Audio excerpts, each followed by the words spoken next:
যদি না আমি স্পন্সরশিপটা পাইতাম, এখন 6,000 টাকা আমি ম্যানেজ কই থেকে করবো, এটা কিন্তু আমার প্যারা হইতো না। বছরের লাস্টে যদি একটা বড় সড়ো স্ক্যাম দেওয়া যায় কেমনটা লাগে। And তাছাড়াও এই বছরটা তেমন একটা ভালো ছিল না, অ্যান্ড আশা করা যাক সামনের বছরটা একটু ভালো যাবে, আই গেস, আশা করি। যদিও এটা বাংলাদেশ, বলা যায় না কখন কি হয়। কেউ কার অ্যাক্সিডেন্টে মারা যায়, কেউ মেট্রো রাবারের তলে পইড়া মারা যায়, কেউ আন্দোলনে যায় মারা যায়, কখনো প্লেন স্কুলের ওপরে আসা পড়ে, লাইক হু নোজ, যে কোনো কিছু হইতে পারে। এমনও হইতে পারে তুমি রাস্তা দিয়ে হাঁটে যাইতেছো, তোমাকে গাড়ি দিয়ে তুইলা নিয়ে গেল, অ্যান্ড তুমি গুম হয়ে গেলা, কোনো তুমি আয়না ঘরেও থাকতে পারো। বাট যাই হোক, আমরা ওইদিকে না যাই। হে গাইস, 2025 চলে যেতেছে অ্যান্ড 26 চলে আসতেছে, অ্যান্ড এই 2025 সালে আমি কত কত জায়গায় মারা খাইছি আজকে তোমাদের জানাবো অ্যান্ড বলবো। বাই দ্য ওয়ে, আমার সাথে একটা বড় সড়ো স্ক্যাম হয়ে গেছে, অ্যান্ড যেটা আমি লাইক, আমার এত রাগ উঠতেছিল ওই সময়, আমার কিছু করার নাই এখন। বাট বছরের শেষটা এমন বড় সড়ো স্ক্যাম দিয়ে না গেলেই ভালো, আই গেস। ওকে, সো তোমাদের একটা জিনিস দেখাই। আমি স্ক্যামের কথাটা বলতেছি, বাট স্ক্যামের জিনিসটাও এটার সাথেই connected kind of. Look at this, it's a graphics card. মানে একদম সেই হাই লেভেলের না, 3060 ওইদিকে যায়ও না, আমার অত বাজেট নাই। বাট এটা হচ্ছে ইন্টেল আর্ক A380, যেটা আমার বাজেটের ভিতরে ছিল, সো এটা কিনছি। ওকে, তখন তুমি বলতে পারো ভাই তোমার তো খুশি হওয়ার কথা, বাট লাইফের এত মারা কেমনে খাইলা। এখন বাই দ্য ওয়ে, এটা তুমি আমার হাতে দেখতেছো, তুমি ভাবতে পারো এটা খালি বক্স, না এটা খালি বক্স না, বক্সের ভিতরে জিনিস আছে। খুলি, ওয়েট, সাবধানে, তাহলে কিছু হয়ে গেলে আমি চলে যাব, আমি মরে যাব, আমি উপরে চলে যাব। Okay, you can see it here.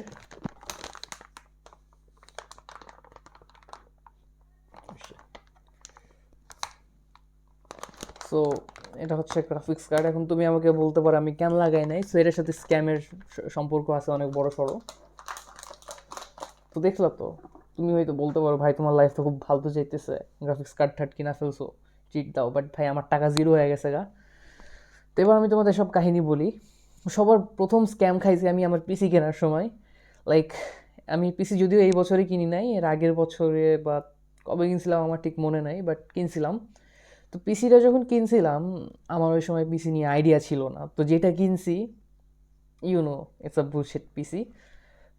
So Intel i3 12 gen, আর কিসিংয়ের সাথে পাওয়ার সাপ্লাই দেওয়া ছিল আগে থেকে 200 সামথিং ওয়াটের। অ্যান্ড ওইখানে আমি মারা খেয়ে গেছি। আমি যখন পিসিটা নিয়ে গেছিলাম এটা লাগানোর জন্য, কিনে লাগানোর জন্য, তখন ওরা আমাকে বলে তোমার পাওয়ার সাপ্লাই চেঞ্জ করা লাগবে। অ্যান্ড আই ওয়াজ লাইক, আমি ওপর থেকে পড়ছি, আমার পাওয়ার সাপ্লাই, এখন আমার কাছে তো বাজেট নাই। পাওয়ার সাপ্লাইয়ের দাম জিজ্ঞেস করলাম, বলে প্রায় 6,000 টাকা, প্রায় 6,000 টাকা। এখন আসলে স্ক্যামের দিকে, এখন 6,000 টাকা আমি ম্যানেজ কই থেকে করবো, এটা কিন্তু আমার প্যারা হইতো না যদি না আমি স্পন্সরশিপটা পাইতাম। অ্যাকচুয়ালি আমি পাইয়াও গেছিলাম, বাট এটা অনেক বড় স্ক্যাম ছিল। একটা, আমি নাম বলবো না, একটা হুডির অনলাইন শপ ছিল, অ্যানিমে হুডি। তো ওরা হুডি বিক্রি করতো। সো কী হয়েছে আমি বলি। তো ওরা আমাকে অ্যাপ্রোচ করছিল, অ্যাপ্রোচ করে আমাকে বলছিল যে ভাই তোমাকে আমি হুডি পাঠাবো, তুমি প্রমোট করে দিবা, তার বদলে তুমি যা চাও সেটা হবে। অ্যান্ড আমাদের ভিতরে একটা ইউনো লাইক হয়েছিল যে আচ্ছা আচ্ছা এমনি এমনি হবে, ওকে, তুমি, আমি আপনাকে এইটা দিব, আপনি আমাকে ওইটা প্রোভাইড করবেন, like give and take. So okay, সে আমাকে হুডি পাঠাইছে। সে আমাকে আগে টাকা পাঠাই দিতে চাইছিল, বাট আমি বলছি যে আমি ভিডিওটা বানাবো তারপরে পাঠাবেন। তুমি আবার যেটা ভাবতেছো ওইভাবে না, আমি ভিডিওটা পাবলিশ করার আগে তাকে ভিডিওটা দেখাবো, তারপরে সে আমাকে পাঠাবে, তারপর আমি পাবলিশ করব ভিডিওটা। তো এটা আমাদের ডিল ছিল।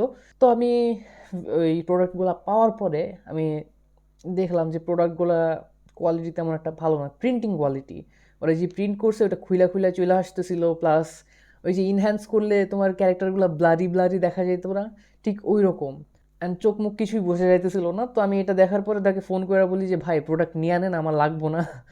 সো এইখানে দেখো, আমি যদি ওদের প্রোডাক্টটা ভালো হইতো, আমি যদি স্পন্সারটা পাই যেতাম, তাহলে আমার এখন এই যে পাওয়ার সাপ্লাইটা কেনার পিছনে এত প্যারা খাওয়া লাগতো না, আমি কিনা ফেলতে পারতাম, কজ আমার কাছে এখন বাজেট থাকতো। বাট আমার কাছে এখন বাজেট নাই, একটা বড় সড়ো ধরা খাইছে এখানে। প্লাস তোমার হচ্ছে, আমি এই স্পন্সরশিপের পেছনে এত দৌড়াদৌড়ি না করে আমি যদি অন্য জায়গায় ধরতাম, তাহলে হয়তো আমি এখানে অন্য কিছু আমি পাইয়া যেতাম, একটা অ্যামাউন্ট আমার হাতে থাকতো, এখন কিছুই নাই।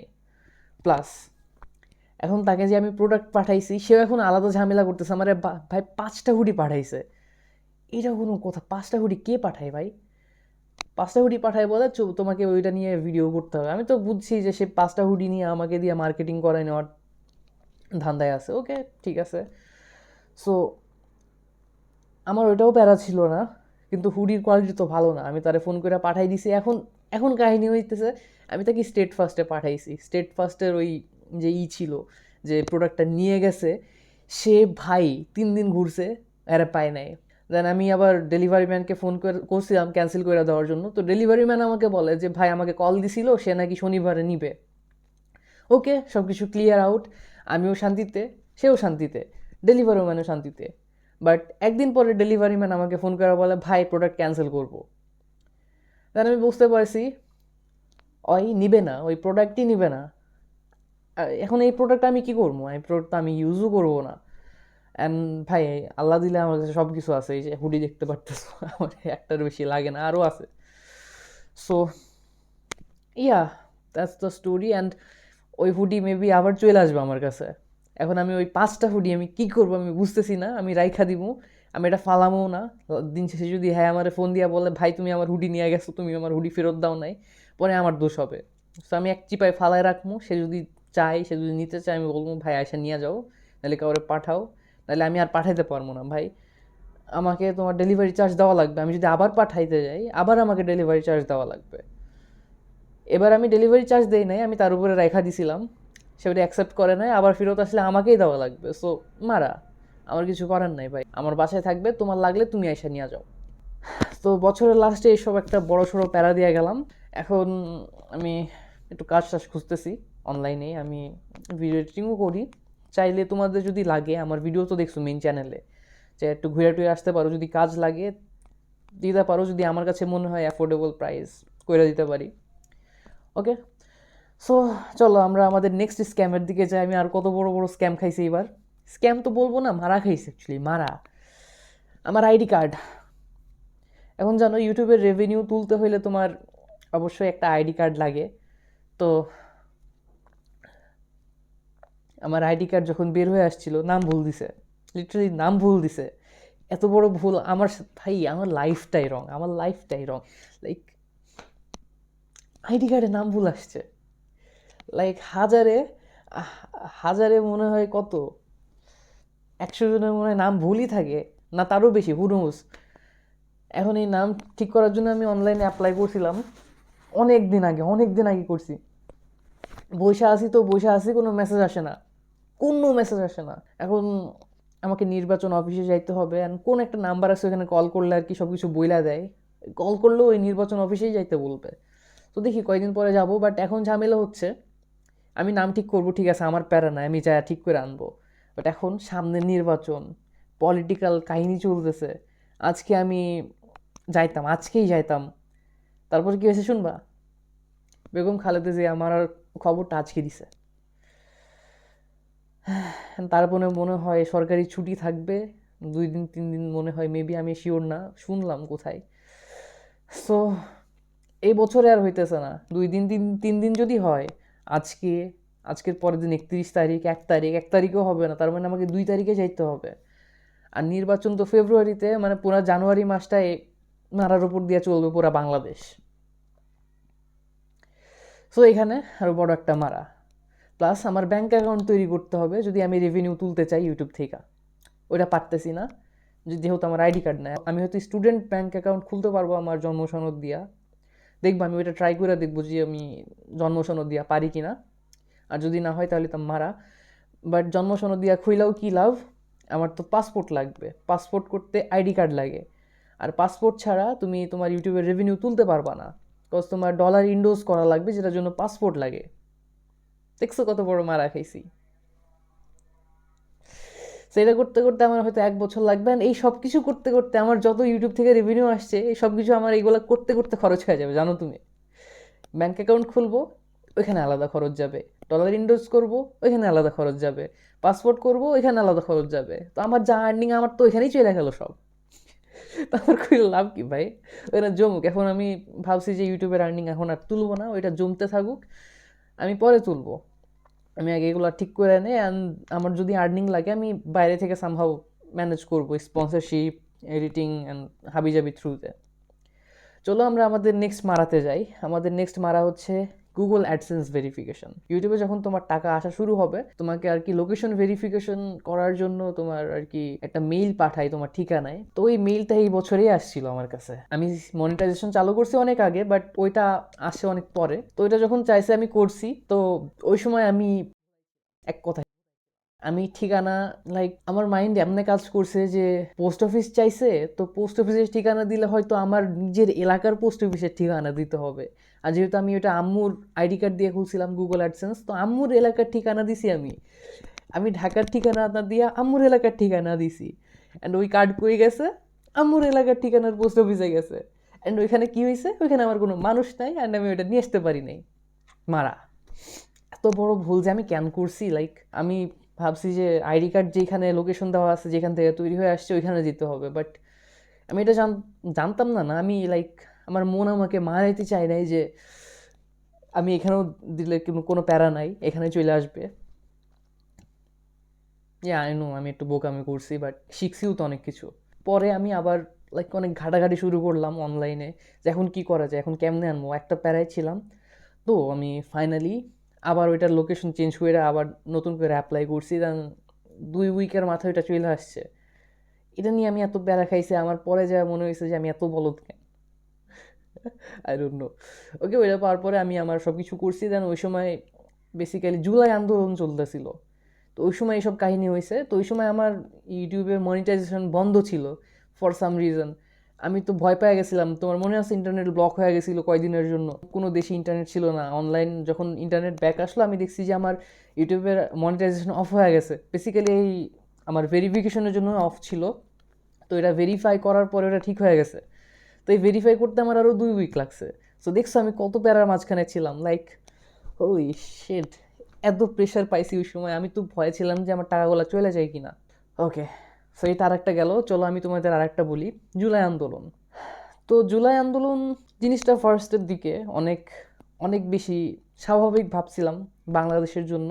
কেন ভাবছিলাম, তোমাদের অনেকে মনে হতে পারে কেন ভাবছি আমি এটা স্বাভাবিক, এটা তো স্বাভাবিক ছিল না। সো জুলাই আন্দোলন হচ্ছে এমন একটা আন্দোলন যেটা হচ্ছে কোটা নিয়ে হয়েছিল। অ্যান্ড কোটা নিয়ে বাংলাদেশে আন্দোলন প্রায়ই হয়, প্রায়ই। এখন থেকে কত বছর আগে, এখন থেকে কিছু বছর আগেও আমি এই আন্দোলন দেখছি হইতে, অ্যান্ড তখন কিছু হয় নাই। বাট দিস টাইম এটা একটু ডিফারেন্ট ছিল। অ্যান্ড এই টাইমে কী ডিফারেন্ট ছিল আই ডোন্ট নো, বাট জানো তো কী হয়েছে, সরকার নাইমা গেছে, অ্যান্ড এখন ডক্টর ইউনুস আছে, অ্যান্ড সামনে আবার নির্বাচন। তো এইসবের মাঝখানেই আবার পড়ছি। তো জুলাই আন্দোলনে ওই সময় তো কত কিছু হয়ে গেল দেখছো তো। সো ওই সময় ট্রমা দিয়ে গেছি। জুলাই আন্দোলনের পর থেকে বাংলাদেশ আর স্টেবল নাই, তাও মাঝখান থেকে দেশের মানুষ একটু শান্তি পাইছিল, সব কিছু থাইমা গেছিল, দেশ একটু নর্মালি চলতেছিল। তোমার যদি মনে থাকে, এর মাঝখানে আবার মাইলস্টোনের ঘটনাটা হয়েছিল। আকাশ থেকে প্লেন ক্র্যাশ করে সরাসরি মাইলস্টোনের উপর পড়ে, অনেক স্টুডেন্ট মারা যায়, অ্যান্ড ওই সময় একটা ট্রমা খাইছি। ভাই এটা বাংলাদেশ, এমন যদি এমন হইতে থাকে, একসময় বাংলাদেশের মানুষ ইমোশনলেস হয়ে যাবে। কেউ যদি মারাও যায়, দে উইল ফিল যে ওকে সে মারা গেছে, এটা বাংলাদেশ, এটা হইতেই পারে, কোনো কিছু ইম্পসিবল না। সো কাইন্ড অফ বাংলাদেশের প্রায় প্রত্যেকটা জেনারেশন আস্তে আস্তে এইভাবে নষ্ট হয়ে যাইতেছে। অ্যান্ড তোমরা যাদেরকে জেনজি বলো, আমি যদি ওইটার ভিতরে পড়ি, বাট আমি আমি ওটা করি না, আমার পছন্দ না ওয়ার্ডটাই। জেনজি সাউন্ডস উইয়ার্ড, বাট তোমরা যারা জেনজি আসো, ওরা কাইন্ড অফ ইমোশনলেস হয়ে যাইতেছো দিন দিন, অ্যান্ড সামনে আরও হইতে থাকবা। সো এটা তো ছিল বড় সড়ো প্যারা। একটা ছোট্ট একটা প্যারা বলি, মাঝখানে আমাকে একজন আমার ইউটিউব চ্যানেলে একটা প্রমোট করতে বলছিল, কি বলে, ওই তো থার্ড পার্টি ওয়েবসাইট। সো আমি জানি তো এটা প্রমোট করলে আমি আমার চ্যানেলে মারা খাবো। তো অ্যানিমে ওয়েবসাইট আমাকে প্রমোশন করতে বলছিল, যেখানে ওরা নাকি বাংলাতে না বাংলাতে বাংলা বাংলা ডাব, বাংলা সাবটাইটেল আর বাংলা ডাবে অ্যানিমে দিত। তো ওরা আমাকে বলছে যে ভাই আমারে প্রমোট করে দেন, আপনার যা লাগবে আমি দিব। বাট ওদের আর কি সাধ্যের ভিতরে একটা অ্যামাউন্ট ছিল। বাট আমি তো জানি ওইটা করলে আমার চ্যানেল রিস্কে পড়বে, সো আমি করি নাই। তো আমাকে থ্রেট দিতেছিল যে আমার ফেসবুক পেজ নাকি উড়াই দিবে। তারপরে আমার শেয়ার কিছু পোস্ট ছিল, ওইগুলো কেমনে কেমনে উড়াই দিতেছিল। সো প্রথম দিকে আমার আবার কেমন একটা লাগছে, ভাই ফেসবুক একটা শিট প্ল্যাটফর্ম, ওইখানে তুমি কত কিছু করা যায়, একজনকে হয়রানি করার অনেক ওয়ে আছে। খুবই ইজিলি তুমি একটা পোস্ট উড়াই দিতে পারবা। কি ভাই, এটা ফেসবুকের এটা নিয়ে কিছু করা উচিত। যে কোনো সময় তোমার চ্যানেল পেজ চলে যেতে পারে ফেসবুক থেকে। তো ওই সময় আমরা কতজন, প্রায় আমার যতগুলো ফ্রেন্ড ছিল ওই সময় আমাকে আঁকানো হেল্প করছিল, তো যতগুলো ফ্রেন্ড ছিল সবাই মিলে আর কি রিপোর্ট মারছি ওই পেজটাকে, দেন ওদের পেজই উড়াই দিছে, যাই হোক ওইটা মজা পাইছিলাম।